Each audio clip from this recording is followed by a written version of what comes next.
11 en punto de la mañana, bienvenidos al aire de Argentina 12, bienvenidos a La Letra Chica. La luna de miel entre el oficialismo, entre el gobierno y la gente parece haber llegado a su fin. Porque varias encuestas, varias mediciones que hicieron, entre otros, Poliarquía, Subancórdoba, empiezan a mostrar un deterioro de la imagen del presidente Javier Milei en una caída sostenida de los últimos meses que llega al punto en algunos distritos de tener un rechazo superior al 50%, algo que hasta ahora no había sucedido. Entre las razones principales de esto están el bolsillo, como siempre, sí, es un factor fundamental, y aparte que empieza a perderse esa expectativa de una mejora a corto plazo. Y por otro lado, los recientes casos presuntamente de corrupción que van salpicando al Poder Ejecutivo, el más reciente, todo lo que viene sucediendo con Adorni, que también van erosionando la figura del presidente y de todos los integrantes de La Libertad Avanza. Otra vez vamos a hablar un poco de los adultos mayores. ¿Vos sabés cómo configurar, por ejemplo, el WhatsApp para que no le lleguen llamadas de desconocidos a tus padres o a tus abuelos, según el caso?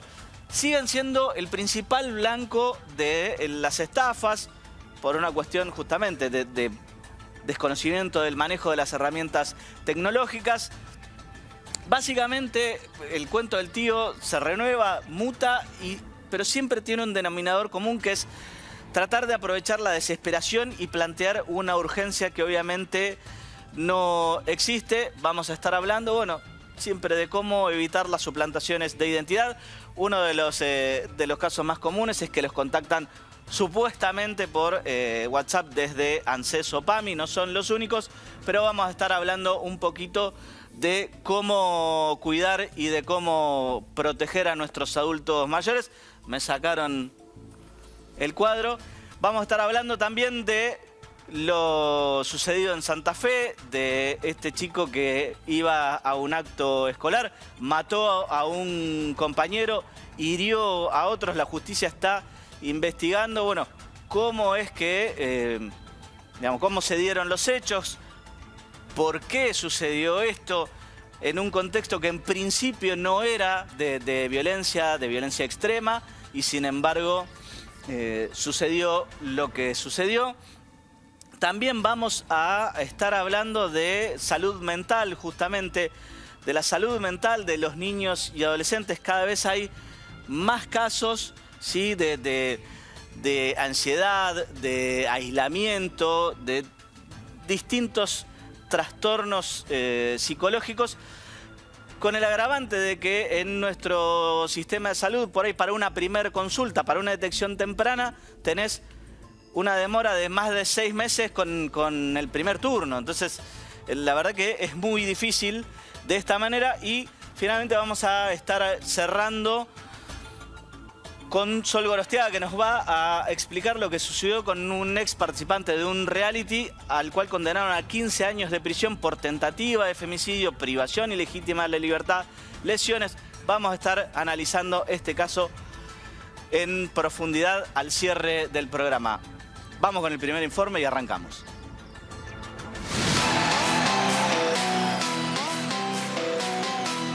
¿Alguna vez recibiste algún mensaje de llamada sospechosa? No. Sí, varias veces. Muchas. No atiendo. A medianoche, durante el día. Sí. Bueno, ya estoy preparada para contestar. A mí no me estafan. Sí, señorita. ¿Y qué hacen esos casos? Te corto. Puede ser, pero yo automáticamente corto. ¿Y cree que los jubilados en estos casos son más vulnerables? Sí, absolutamente. Sí, están muy vulnerables. Muchos jubilados son más vulnerables, sí. Y más si no trabajan y no están en contacto continuo con personas. Sí, yo estoy muy atento, soy jubilado. Digamos que sí. Me dicen que tengo que pagar una deuda que tiene mi esposa, que tengo que depositar, le corto. Y si alguien le llama, por ejemplo, diciendo que es de PAMI y ANSES y le pide los datos, ¿usted se los daría?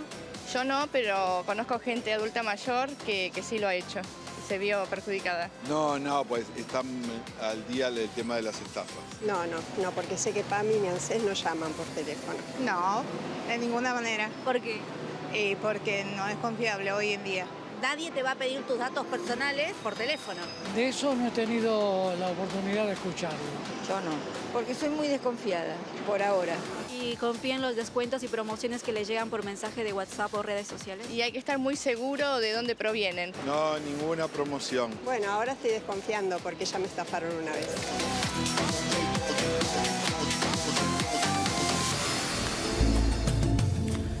Bueno, entró cruzado el informe, ese era justamente por el tema de los jubilados, pero nosotros vamos a hablar con mi colega Mariano Parada López de lo que viene sucediendo con la imagen presidencial. Así es, Juan Pablo. Bueno, las distintas encuestas que están un poco marcando el pulso de la opinión pública empiezan a notar un cierto desgaste importante de la imagen del presidente Milei y del gobierno en general. Esta combinación que vos hablabas al principio de economía y algunos casos que golpean el discurso de la libertad avanza con respecto al tema austeridad. De hecho, ya vamos a ver la primera placa. Pero bueno, esa combinación está empezando a hacer mella en lo que es la aprobación. Si vamos a hablar en términos futbolísticos, digamos que la hinchada ya empieza a cantar movete, movete, que todos saben lo que va en la cancha. Sí, que movete Argentina, movete, digamos. De una canción un poquito más fuerte. Sí. Esta es una encuesta que dio mucho que hablar hace algunos días. Es de la consultora Atlas Intel, es una consultora brasileña muy prestigiosa que mide en distintos países de Latinoamérica. Sí. ¿Y por qué se le da tanta atención? Porque esta encuestadora, en su momento, en el año 2023, fue la primera que anticipaba que Sergio Massa estaba primero en la primera vuelta, Sí. cuando todos, recordemos, el peronismo había salido tercero en la PASO, y la pregunta o la duda que tenía la sociedad era si el peronismo iba a llegar al balotaje, y ellos dijeron, no, miren que Massa está primero.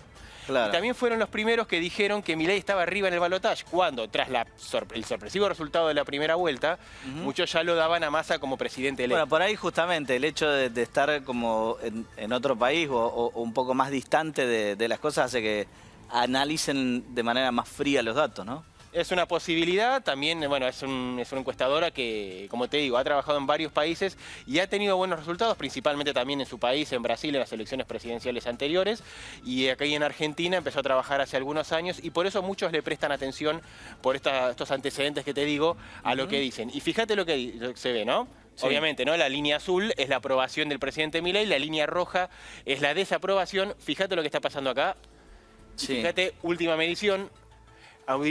Desaprobación récord de más del 60% en el último... Y ahora, ¿tenés idea de qué momento más o menos es este, que es donde empiezan como La medición arranca en diciembre del 23, bueno, justo aquí no se ve en la placa el mes exacto, pero bueno, más o menos por acá vos tenés las épocas de la época electoral, esta es la etapa postelectoral, después del triunfo, donde cae la negativa y sube un poco la positiva, un efecto bastante normal después de un triunfo electoral, pero lo que marca esta encuesta es justamente esto, el crecimiento sostenido de la negativa. Fíjate qué pasa. Esta encuesta salió a fines de marzo, estos datos son de febrero, sale del 55 al 61, que es un crecimiento muy grande de la imagen negativa. ¿Y a qué crees que se debe esto que empieza a pronunciarse esa curva? A ver, hay una... ¿O a qué lo atribuyen ellos, no? Digo, por ahí surge de los propios datos. A ver, en algunos de los datos lo que empieza a ver es una mayor preocupación por la situación económica, la cuestión salarial, la cuestión del desempleo. Sí.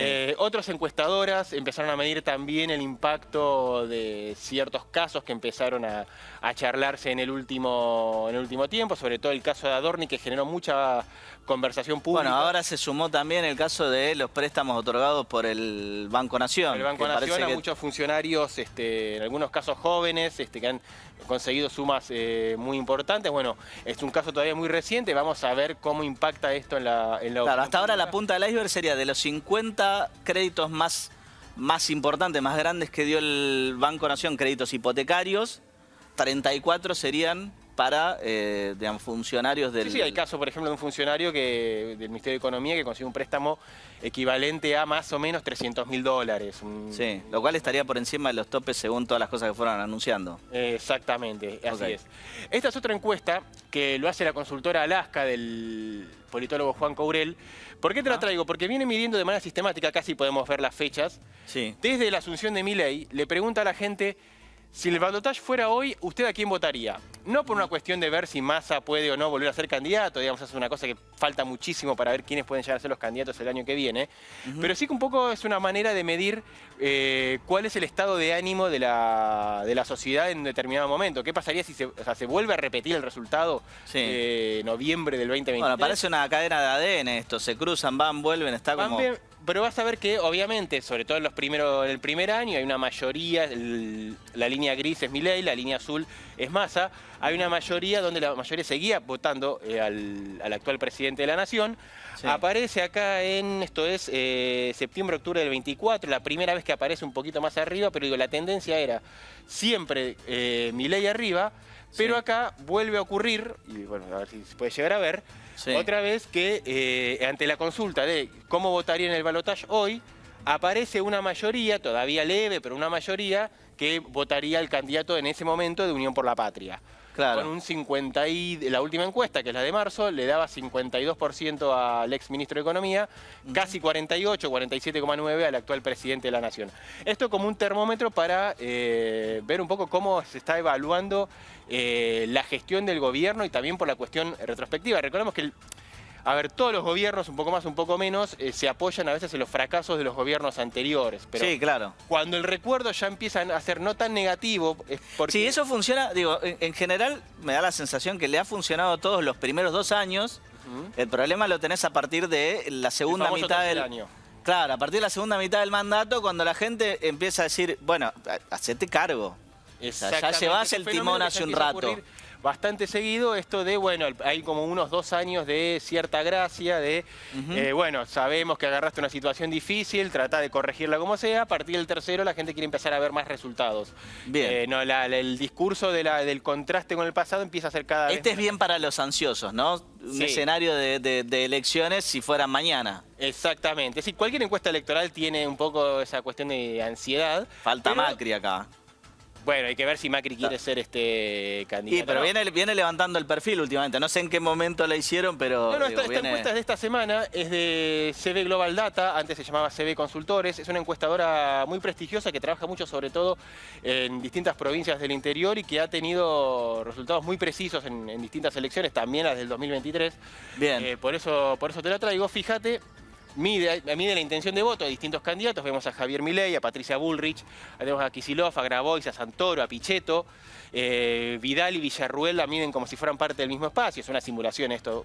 Pero lo que sí quiero traer a colación, fíjate que... O por ahí tienen un dato que no sabemos también. Claro, podría no ser. sabemos todavía. A ver, Villarruel ha coqueteado un poquito con un sector del peronismo... Pero bueno, todavía una cuestión muy... Sí, pero no la veo a Villarruel. No, es muy difícil, no me imagino... Sería más lógico y razonable que se sumara al PRO o como se llame, digamos, alguna coalición similar a Juntos por el Cambio que a un frente peronismo, claro. Claramente sería muy difícil que comparta un frente con Grabois y Kicillof, por ejemplo. Pero el dato que acá quería traerle, si bien se ve que Milei todavía es el candidato más votado, le sacaría unos 4 puntos más o menos al gobernador bonaerense, es esta sumatoria, para que vean. En la sumatoria, lo que sería la Libertad Avanza, que sería Milei y Bullrich, sacaría 36%, 36,1%, y la sumatoria de los candidatos peronistas 37%. Cuando la tendencia que venía siendo en el último tiempo era... El tema es este 8,2 que tenés acá. Claro, porque una tercera vía... Si nosotros miramos los candidatos, digo, con lo de Villarroel, bueno, con el enfrentamiento que tiene con el gobierno actual, potencialmente se volcarían, supongo, para este lado. La segunda vuelta... Pero los de Vidal lo veo más volcándose hacia el lado violeta que al otro, ¿no? Sí, esto es una simulación. A ver, entendiendo también que Macri dijo que en 2027 iba a haber un candidato del PRO, con lo cual este espacio, este electorado que hoy se mide más o menos en unos 8 puntos, va a tener un candidato que puede llegar a restarle, se entiende por la lógica, más a Milei que al peronismo. Pero el dato ahí lo que te muestra es que Milei, que recordemos viene de ganar de manera contundente las elecciones hace, ¿cuánto? Sí. 6 meses, un poquito menos. Menos, sí. Octubre es un poquito menos de 6 meses, con una buena diferencia. Hoy ya tenés varias encuestas que lo están marcando ahí, están en una posición de cierta competitividad. De todos con la modos, oposición. en septiembre perdió, en octubre se recuperó, o sea que con todo el tiempo que hay por delante bien podría recuperar... Sí, esto, recordemos, es una foto nada más de lo que está pasando hoy y falta una eternidad, por eso recordamos. Sí. Milei gana de manera... Puede recuperarlo, puede deteriorarse mucho Por más. eso, lo puede recuperar y lo puede incluso profundizar. La tendencia que veíamos en la primera placa era de un crecimiento sostenido de la desaprobación.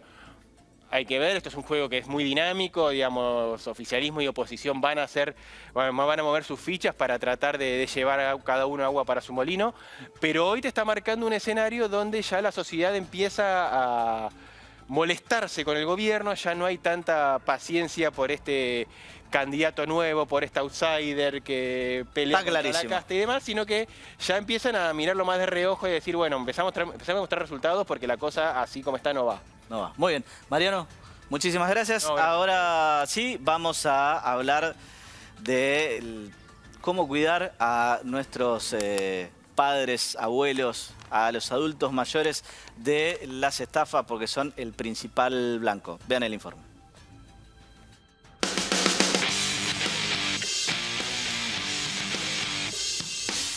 ¿Cómo viene tu economía hasta el día de hoy? La economía es un desastre, o sea, peor imposible. Desde que está Milei, para atrás. Tenemos que trabajar más para ganar igual. Lo veo todo mal. ¿Y le crees lo que dice Adorni? ¿A quién? Más o menos, mucho no le creo. ¿Quién es Adorni? ¿El muchacho este que tiene el problema con los avioncitos? No, para nada. ¿Por qué? Porque es un mentiroso. Nunca le creí, menos ahora. La verdad no estoy muy de acuerdo con todas las cosas que están implementando, la forma que lo están haciendo. Hizo lo que dijo que no iba a hacer o que estaba mal. Lo que no me gusta es la forma en que responde. Si lo hiciera de otra forma, tal vez sería mejor, no tan agresivo. ¿Y sentís que últimamente los precios han subido a diferencia de otros meses? Sí. Las cosas suben, aumentan y los sueldos no. Me parece que siempre que rompo algo en el supermercado, le digo, ¿qué rompí? Sí, un poco, pero no demasiado. ¿Y crees que la economía va a mejorar o va a seguir igual? No, yo creo que al paso que vamos no veo que evolucione. Va a mejorar, estoy segura. Tengo una fe bárbara en Milei. Y esto va a estar cada vez peor. Creo que es la única salida que tenemos, no hay otra.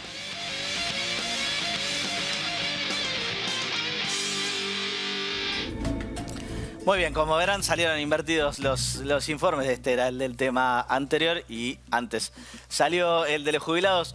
Pero de todos modos, acá lo tenemos a mi amigo y colega Martín Bibilián, que nos va a contar por qué los adultos mayores son el principal blanco de este tipo de estafas. Sí, mira, Juan Pablo, el tema es así. Hoy ya no te roban en la calle, en la puerta de tu casa o incluso en tu casa. Hoy el robo entra algo tan sencillo a través de un celular. ¿Sí? Tengamos en cuenta que según los datos oficiales de la oficina de la unidad funcional especializada en ciberdelincuencia, en su informe de 2025, los aumentos de ciberestafas han aumentado en el 2024 un 21,1%. Hay registrado más de 34.000 denuncias de ciberestafas a través de las distintas modalidades que están en... ¿Cuáles son las más comunes? Las más comunes es el phishing y la suplantación de identidad. Sí. El phishing es cuando se hacen pasar por entidades bancarias, por oficinas de ANSES, incluso de PAMI. Hay muchas estafas con el tema de PAMI.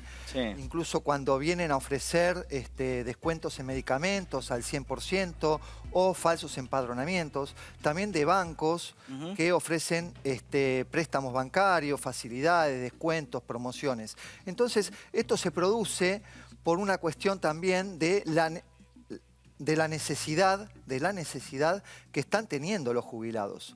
Recordemos un dato. Hoy la jubilación mínima con bono cubre tan solo el 30%. Entonces el jubilado, el adulto mayor, está desesperado. Y realmente cuando empiezan a aparecer este tipo de modalidades y de ofrecimientos a través de las redes sociales... Entra como un chico. Entra y, bueno, un poco tiene la necesidad, ¿no? Lo primero que le vamos a decir a la gente, no dé link. no apriete el botón de direccionar a aperturas de aplicaciones, de enlaces o de ingreso de datos sensibles. No tienen que dar datos sensibles como números de documento, claves, números de tarjeta, ningún tipo de información. Claro, ninguna de estas entidades les pide ningún dato, jamás. Ningún tipo de estas entidades, ANSES, PAMI, bancos, van a llamar para ofrecer algo tan beneficioso. Lo primero que tienen que hacer es desconfiar y cortar. Sí. Corten la comunicación. Ese es el consejo que le damos a los adultos mayores y a los jubilados para poder protegerse de manera inmediata ante estas ofertas de delitos, de estafas a través de las redes sociales. Y ahora, ANSES o PAMI o los bancos, ¿para vos tienen algún tipo de responsabilidad que hoy no estén cumpliendo? Y realmente lo que está pasando es que hay muy poca información. O sea, ¿cómo llegan a los adultos mayores? A través de la falta de información. No llegan porque los adultos mayores no entienden la aplicación o hay una especie de ingenuidad. No podemos poner la carga sobre los jubilados, sobre doña Rosa, sobre José. Acá lo que tiene que haber es un verdadero rol del Estado que tiene que elaborar políticas de prevención a través de los medios y los canales más importantes de llegada masiva a los jubilados. Sí. ¿Qué es lo que más consumen los jubilados? Acá, la televisión. Tiene que haber programas sensibles para poder informar a los adultos mayores. Sí. Y otra cosa, tiene que haber también una actualización y una decisión política de encarar y agravar las penas de delitos a los adultos mayores. Tengamos en cuenta solo que muchos de estos delitos son generados a través de las cárceles, por los teléfonos celulares. Yo no sé si me parece que en el proyecto ahí de reforma penal hay algunos temas al respecto, ¿no? Sí, hay algunos temas. Lo que se necesita es que entren en vigencia y, por supuesto, canales de información. Sí. Hay un dato que es sumamente importante. Hoy los adultos mayores, más allá de los datos que están oficiales, la mayoría no denuncian. No denuncian porque es difícil denunciar. Sí. Entonces, no tienen el asesoramiento, no tienen por ahí el acompañamiento. Lo que le tenemos que decir a la gente es que busquen ayuda en sus familiares, en un profesional o un abogado de confianza, y ante la duda corten y no den ningún tipo de Jorge, acceso. te veo con ganas ahí de participar. La verdad que sí. ¿Qué país, perdón que lo voy a decir con el de cuarta, un país de cuarta tenemos? El Estado aparentemente no puede, porque ¿hace cuánto que estamos con esto de los ciberdelitos? Y a los abuelos, pero no solamente a los abuelos, a todo el mundo. No hay un solo control, el que las hace no las paga en la Argentina. Sí. El que las hace no las paga, repito. Los bancos, ¿cuándo se van a hacer cargo? ¿O solamente les interesa que sus clientes lleven el dinero, que la jubilación vaya a ese banco? ¿Cuándo se van a hacer cargo? Yo lo que digo es esto, en este país esto no se va a acabar hasta que el ciberdelito sea castigado penalmente con dureza. Y si el que está en la cárcel es el que hace el ciberdelito, hay que sacarlo de la cárcel y llevarlo a picar hielo al sur. Es la única forma que tenemos. Bien, hay algo que quiero mostrar que es para una medida de seguridad. Les voy a pedir si me pueden tomar ahí, a ver si se llega a ver. Dentro de la configuración del teléfono van a privacidad. De WhatsApp, Juan Pablo. De WhatsApp, sí, perdón. Dentro de la configuración de WhatsApp. Y hay una, donde dice llamadas, ¿sí?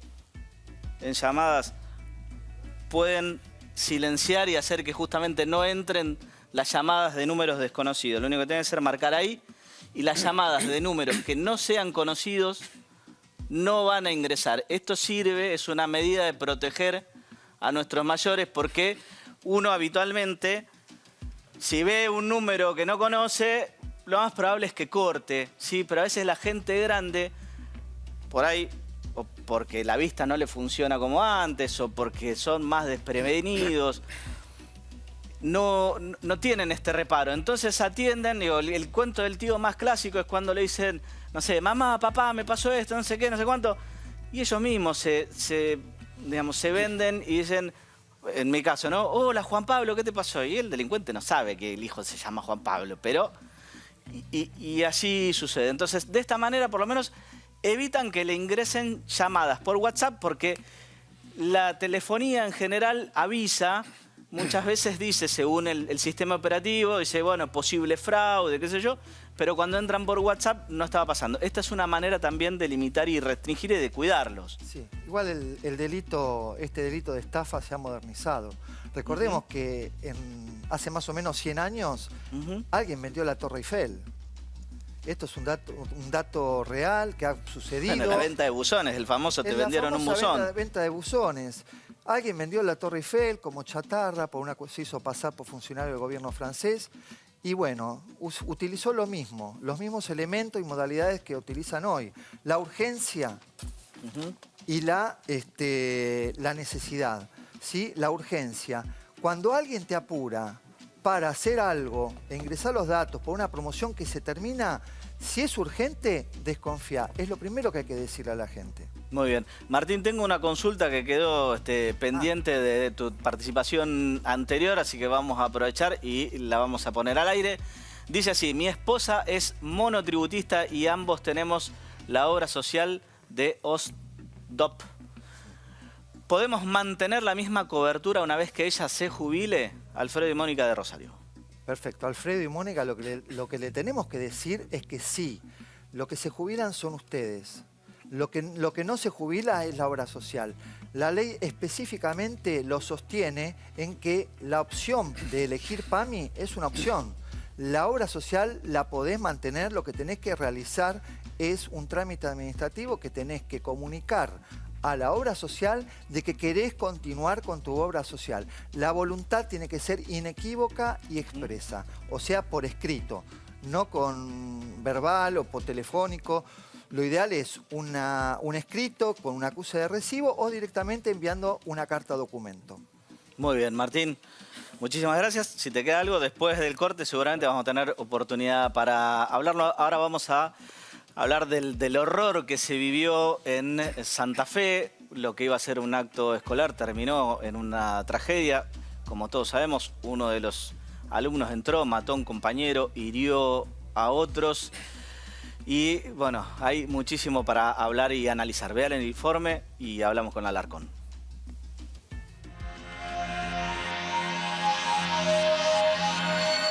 ¿Escuchaste lo que pasó en la escuela de Santa Fe? Sí, escuché. Pareció terrible. Parece que tenía problemas familiares el chico. No sé si había una situación de bullying o algo. Creo que los padres somos responsables de ese tipo de cosas. Estamos viviendo en una sociedad muy violenta, del presidente para abajo. ¿Te da miedo que algo así pueda llegar a pasar acá en las escuelas? Y sí, me preocupa mucho.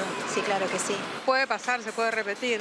Yo creo que no, son casos aislados. Ni los maestros, ni los directores se hacen cargo absolutamente de nada. ¿Y crees que los chicos hoy en día están seguros en las escuelas? Creo que no. Sí, yo creo que sí. Pienso que sí, que la escuela es una institución súper valiosa. ¿Cómo reaccionarías en caso de que le llegara a pasar a tu hijo, nieto, sobrino que esté en una escuela o en un colegio? No me gustaría, obviamente reaccionaría como reaccionaron los padres de los chicos. Obviamente que es terrible, ¿no? La situación familiar de las familias, de la víctima es terrible y de él también, ¿no? Creo que lo que está pasando en la sociedad es una gravedad enorme y que las escuelas son el reflejo de eso. Y uno tiene mucho miedo porque cada vez tenemos menos protección por todos lados. ¿Y crees que los niños están seguros hoy en las escuelas? Hasta que no lo están.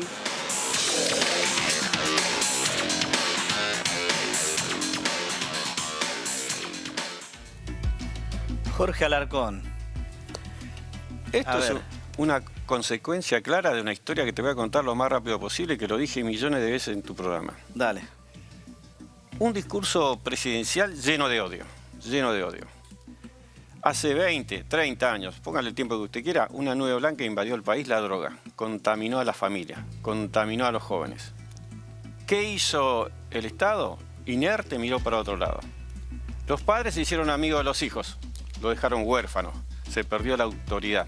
Los chicos cuando van a la previa van a tomar chocolatano, toman alcohol. Cuando van al boliche, alcohol y droga, se matan a la salida. Por eso surgió después, fíjese cómo es la historia de este país, surge que hay que bajar la edad imputable, que yo estoy de acuerdo Y siempre dije que había que bajarla, no como ahora. Pero ¿sabe por qué? Porque esto que yo estoy diciendo va bajando y tomó a los jóvenes. Empezaron con la droga, empezaron a decirle por los medios que la marihuana era un yuyo que no hacía mal. Eso dicen en el campo, yuyo. Sí. Que no hace mal, sí que hace mal. Esto bajó y llegó a las familias. ¿El Estado qué hizo? Le dijo, podés pasar de grado igual. No hace falta el mérito. Nadie desaprueba. Podés faltarle respeto a tu mamá, a tu papá, a los alumnos. Dale que va. Y llegó a un sector que hoy se bajó la imputabilidad. A los jóvenes.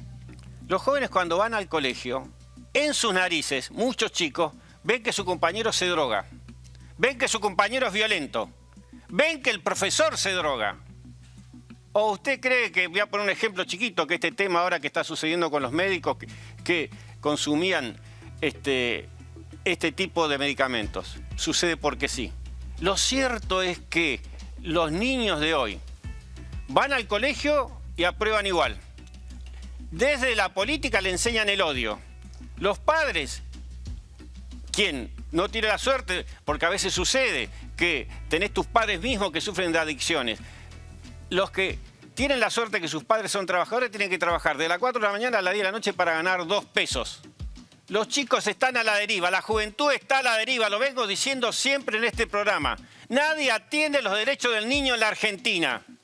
A los 9, a los 10, a los 11 años ya se están drogando y miramos para otro lado. Cuando vamos a la iglesia, cuando vamos a un lugar público, vemos a los chicos pidiendo plata en la calle y miramos para otro lado.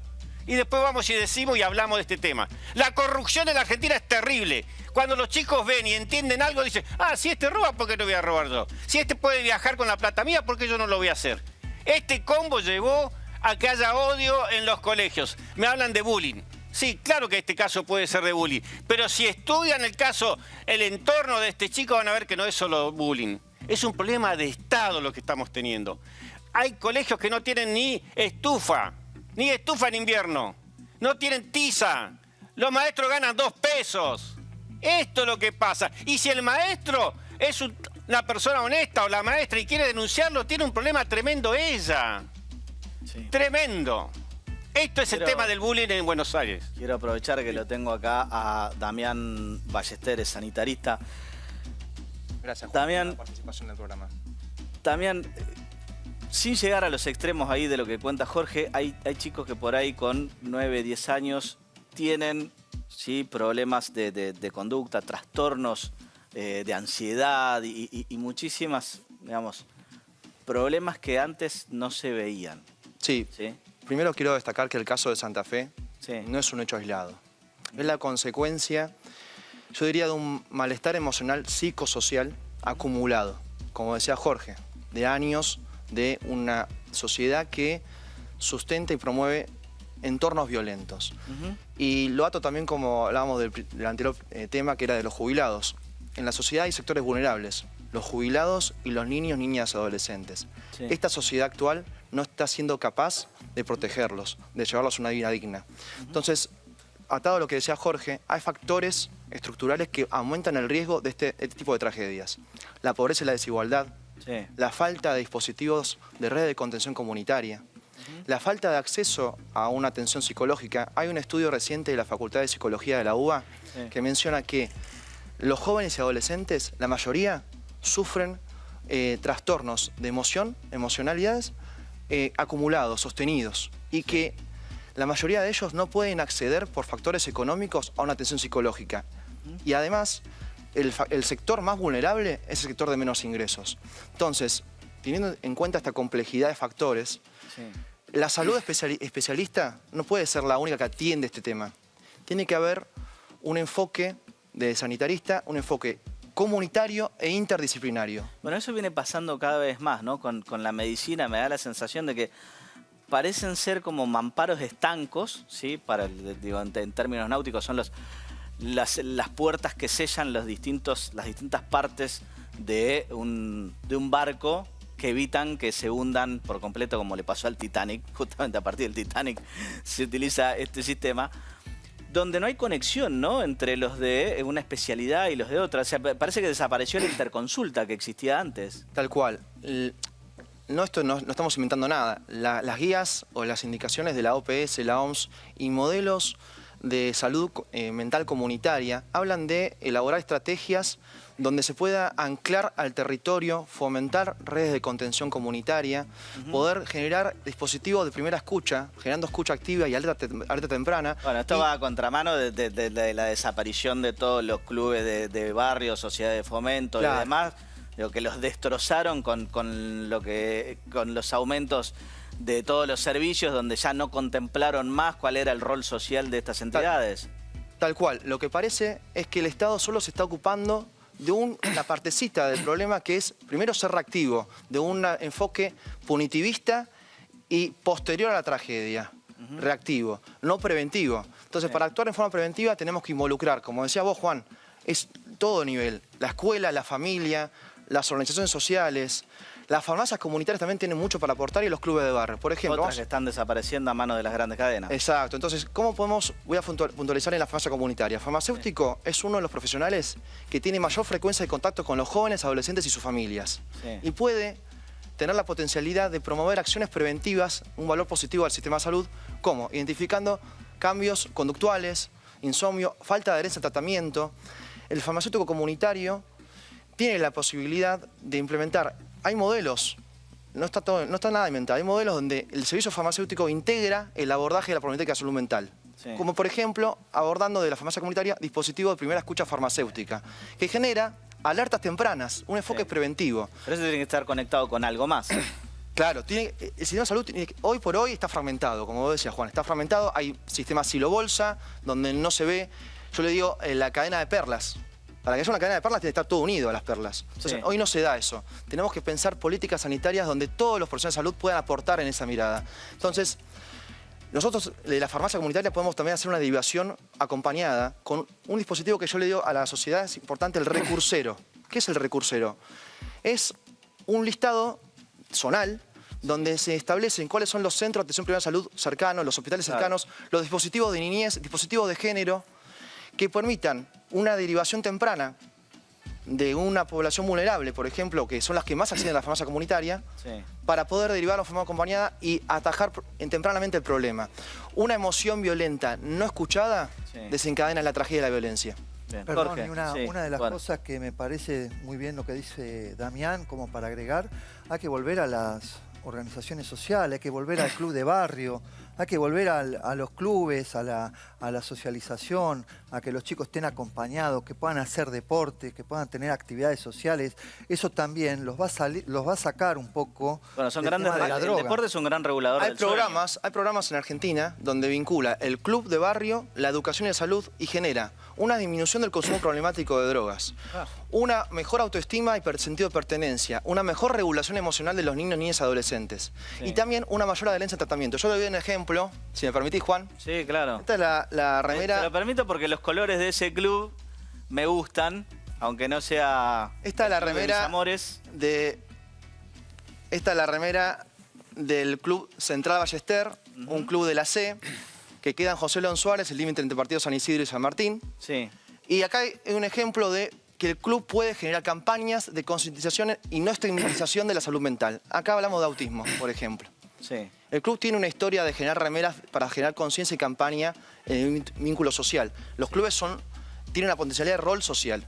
Entonces, y por ahí esos clubes, bueno, los de primera también lo podrían hacer, ¿no? Pero esos clubes tienen una cercanía mucho mayor con toda su comunidad. Tal cual. Te agrego, bueno, en cuanto a la remera, la verdad estaría... Sol.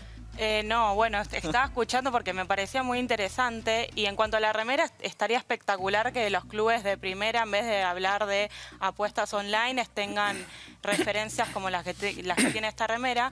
Y por otro lado, esto que decías del enfoque desde el derecho penal, que directamente están yendo al resultado y no a prevenir el caso, justamente hablamos en este programa hace unas semanas del régimen penal juvenil que se reformó y se bajó a 14 años y muchos están pensando qué va a pasar con este chico porque tiene 15, es decir, entraría en principio en el nuevo régimen, pero este régimen se aplica recién en septiembre porque se anuncia en marzo y se empieza a aplicar en 180 días. Entonces, este chico, digamos que no va a ser ser penado como, digamos, si bien va a estar en supuestamente Sí, no va a ser bajo el cárceles, nuevo régimen penal. exactamente. Jorge, estabas queriendo hablar hace rato. No, decimos todo lo mismo. Pero, doña Rosa, don Carlos, usted que nos está mirando, nadie habló del Estado. Nadie habló de los colegios. Nadie habló de los centros de atención médica, de los centros de adicciones. Hoy para llevar a un chico a un centro de adicciones tenemos que ir a una granja que nos cobra 700.000, 800.000 pesos por mes. Acá la realidad no es tampoco la pobreza. Porque antes, cuando había pobreza, ¿sabe qué pasaba en esos lugares? Había cultura del trabajo. Los chicos o trabajaban o estudiaban. Y había respeto al abuelo, a la mamá. Yo si no corría chancletazo, yo sé que me pegan porque digo esto, pero salían derechos. Estaba el servicio militar educacional. Abandonaron a los chicos y aparte de abandonarlos, les enseñaron todos los días por los medios que se puede ser corrupto, que nadie va preso, que se puede consumir droga, que nadie va preso, que se puede inclusive robar y como tiene problemas de droga quedar libre. Que la puerta giratoria que salen todos los días. Esto le enseñaron a los chicos. Entonces aparecieron los niní, que ni trabajan ni estudian, de 20, 30, 40 años que ni trabajan ni estudian, están en la casa de los padres. Eso se transmite, el chico que va al colegio ve esto y dice, ah, no, yo también, ¿por qué voy a laburar? ¿Para qué voy a estudiar si apruebo igual? Esta es la verdad. Y los padres, hagámonos cargo. Porque cuando nos hicimos amigos de los hijos los dejamos huérfanos. Usted es la autoridad. Usted es el que le tiene que corregir. No que le tiene que dar una botella de vodka para que vaya a la previa. Y los tíos y las tías también tenemos que ser duros en este tema. Muy bien, sí, hay un tema importante. Las víctimas del bullying muchas veces no expresan verbalmente que están sufriendo, lo que están sufriendo. Entonces es importante, es importante que la prevención real ocurra cuando un joven y un adolescente encuentre un adulto que lo escuche, una institución que lo aloje, que lo cobije y una comunidad que lo cuide. Es decir, la salud mental es un bien colectivo. Solo la comunidad organizada salva vidas de ese entorno. Y yo voy a tomar una frase de un argentino conocido, el Papa Francisco, que decía que el bullying era mirar a alguien de arriba hacia abajo de manera agresiva, violenta, por una fragilidad propia del agresor. Y solo se permite mirar de arriba hacia abajo a una persona, ¿sabes cuándo, Juan? ¿Cuándo? Cuando lo ayudas a levantarse. Entonces hay que promover el diálogo, la escucha, construcción de puentes. Una sociedad sin comunidad no tiene esperanza. Una sociedad sin escucha, sin diálogo, no tiene, es hostil, es violenta. Una sociedad que no cultiva el diálogo genera una emoción violenta. Muy bien. Ahora vamos a cambiar de tema, vamos a hablar del caso de Santiago Martínez, un ex participante de un reality que fue condenado a 15 años de prisión. Vean el informe y enseguida hablamos con Sol de por qué.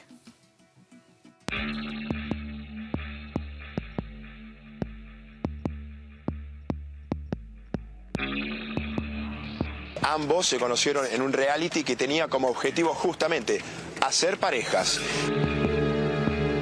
Vengo con los lentes porque lo voy a mostrar. Tengo la cara así. Le pedía por favor a Santiago que me dejara de pegar. Le dije, por favor, no me pegues. Y me dice, sos una p***, y me volvió a pegar. Él es una persona horrible, horrible. Dijo que me pedía disculpas a mí, a mi familia, y que aún me amaba. Y la familia se reía. Para Santiago Martínez, 15 años de prisión por la tentativa de homicidio, por las lesiones leves agravadas, bueno, todas acusaciones que fueron escalando porque toda esta causa comenzó como lesiones nada más.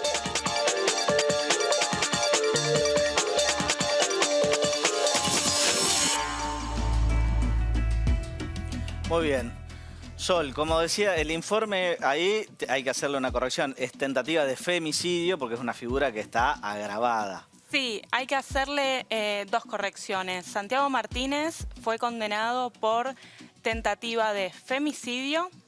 Ahora vamos a explicar bien en detalle de qué se trata esta figura. También privación ilegítima de la libertad, que eso no lo mencionó el informe, y lesiones agravadas, eso está bien. Te digo que 15 años por todo eso no me parece una pena ejemplificadora, ¿Porque te parece poco? Me parece poco. Ah, bueno. No, porque hay muchos que dicen que al contrario, que es demasiado y justamente por eso este fallo lo que hace es sentar un precedente, pero quiero hacer un breve resumen de lo que también veíamos en el informe. Dale. Se trata de dos chicos que se conocieron en un reality que justamente lo que buscaba era formar pareja y casarse. Más o menos esto en un plazo de 2 meses. Se conocen Emily y Santiago y en el reality yo, por ejemplo, particularmente lo vi y había escenas bastante extrañas del trato de Santiago a Emily, como también durante el desarrollo... O sea que no lo disimulaba ni en cámara. No, para nada. Ah, bueno. Para nada.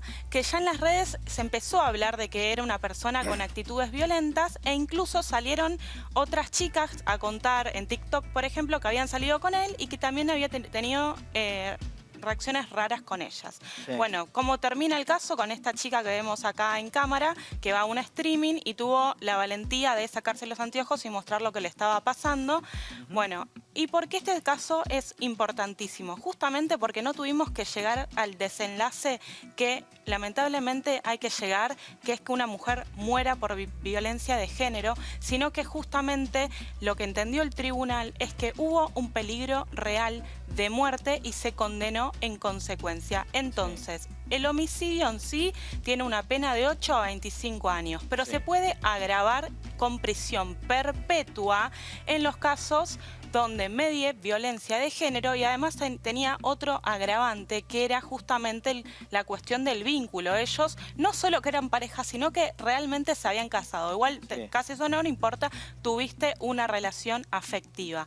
Entonces, esto en primer lugar. La tentativa, justamente porque agradecemos que esto no llegó al resultado muerte, sino que Emily puede escapar. ¿Y por qué hablo de escapar?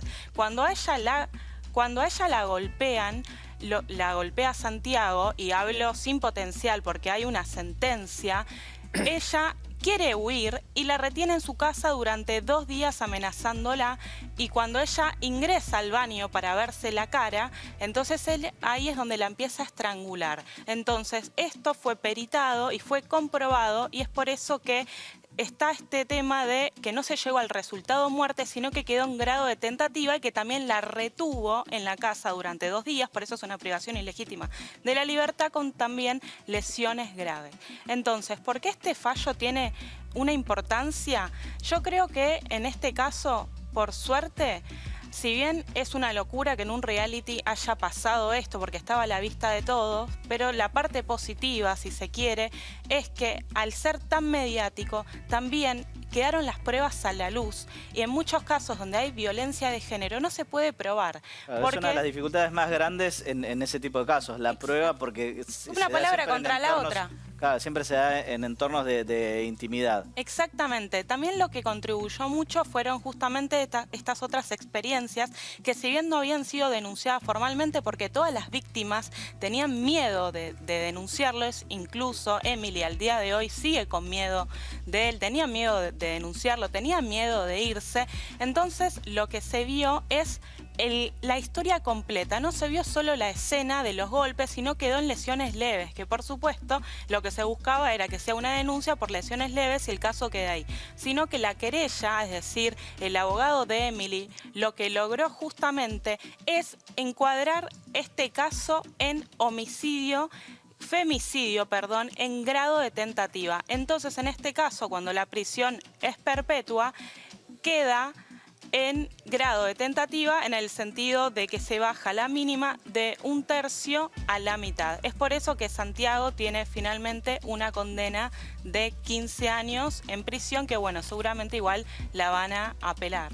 Bueno, algo cortito que dijo Sol, y que es muy importante que lo tenga en cuenta la justicia, señores jueces y demás, porque nosotros también tenemos la culpa de lo que pasa en el país.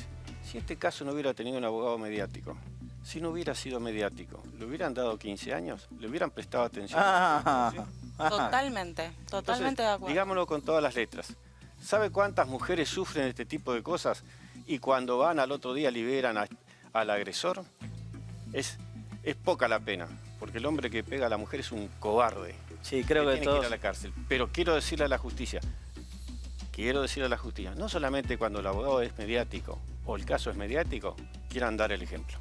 Como también Emily, esto que dije al principio, que la vimos ahí, tuvo la valentía, porque les aseguro que para ninguna mujer debe ser lindo, nunca me pasó, por suerte, tener que sentarse en una cámara con un ojo así y decir que la persona con la que vos te casaste, básicamente te molió a trompadas. Entonces también gracias a que se hizo mediático por el reality, por la valentía de ella, que no fue fácil, y por el abogado, es que tenemos esta condena que es ejemplar.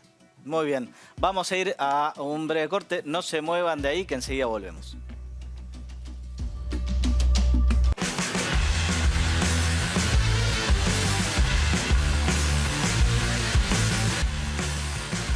Acá estamos de vuelta. Martín, ¿algún mensaje para nuestros adultos mayores? Sí, Juan Pablo, decirle a la gente que mientras se llevan adelante las políticas públicas de prevención, lo primero que hay que decirles es la regla de oro. Si te apuran, es una estafa.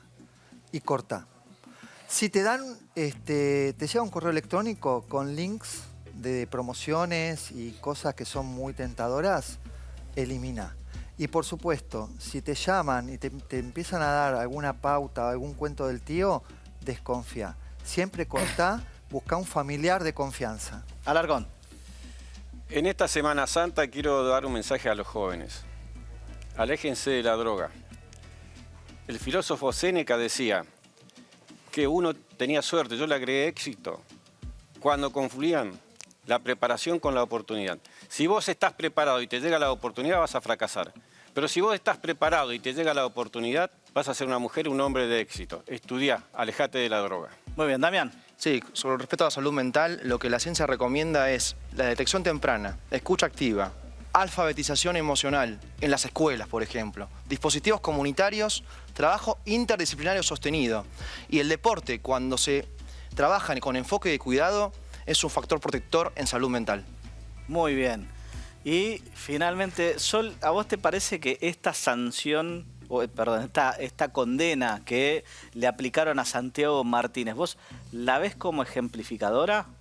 Sí, en absoluto. Veo que es un ejemplo. Siento que, valga la redundancia, que sienta un precedente justamente porque no tenemos que lamentar la muerte de una mujer, sino que esta chica es una sobreviviente, y el mensaje que les quiero dejar a todas las mujeres, particularmente que sufren violencia de género, ya sea física, porque no solamente es un golpe, a veces no hace falta llegar a los golpes, es que busquen contención primero en su círculo, también que busquen asistencia psicológica, como también asistencia letrada, y que se animen a denunciar para que justamente no haya nuevas víctimas y estas personas que hacen estos delitos estén presos como Santiago Martínez. Muy bien, yo voy a aprovechar que todos corrieron para hablar. Y les voy a comentar, en este caso me voy a dirigir exclusivamente a mis colegas abogados. Quiero recordarles que el 21 y 22 de abril tenemos elecciones en nuestro querido Colegio Público de la Abogacía de la Capital Federal. Y quiero decirles que, como no podía ser de otra manera, yo voy a estar acompañando y apoyando a mi candidato Jorge Alarcón, que ha hecho de la austeridad y del uso racional de los recursos un culto en el colegio. Él es el actual tesorero del Colegio de Abogados y seguramente va a volver a hacerlo por el próximo mandato. Me parece que es importante cuando alguien, además de declamar las cosas, porque nosotros hemos visto el gobierno actual hablar siempre, ¿no?, de la casta, la autoridad y qué sé yo y qué sé cuánto. Alarcón justamente es un ejemplo de alguien que no ha hecho uso y abuso de lo ajeno, sino todo lo contrario. Entonces me parece que es bueno destacarlo y, bueno, y proponerles a todos que acompañemos a la lista Unidad en Defensa de la Abogacía. Ahora sí, nos vamos. Nos vemos la semana que viene para que sigan conociendo sus derechos acá en La Letra Chica. Acuérdense, ante la duda consulten a un abogado, que son los únicos que los cuidan, ¿sí? Y se quedan en modo finde para pasar la tarde. Nos vemos.